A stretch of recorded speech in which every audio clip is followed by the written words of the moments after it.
Number 3 then from the 2018 Advanced Higher Maths. There we go, a binomial question, 5 marks here.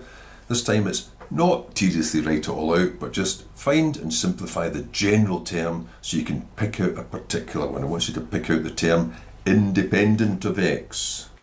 Well, you can just look up the front, because the general term will be the part inside the summation sign, but you should know it anyway.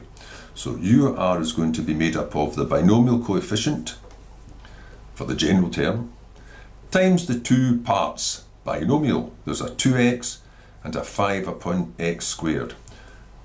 Let that one rise up and we'll let that one fall down. You can have it the other way around, you'd still get the correct answer. Now, it says simplify. There's not a lot that's going to simplify. Till I know what r is, I'd rather just leave it like that. You can pick out the numbers. 2 is to the power 9 minus r, and 5 is to the power r. Now the x's.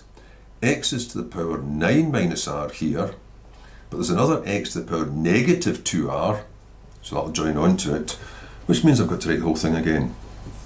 Because there's not anything I can do with these parts until I know what they are. So that's x to the power 9 minus 3r. That'll be the first part. Now when it says independent of x, I'll just put that down, indep of x, that means that you want that power 0. 9 minus 3r should equal 0. Well, that's a simple one.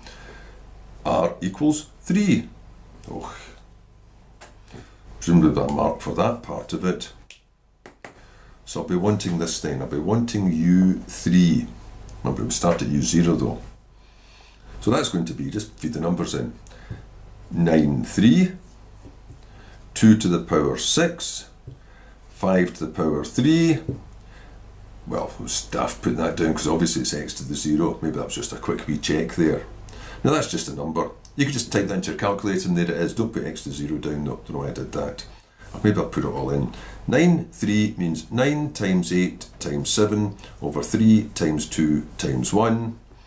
2 to the 6, 5 to the 3, just get that. Probably better just put it in your calculator. I know it simplifies a bit. That goes to 3 and that goes to 4, so it's 84, but put it in your calculator and you get 672,000.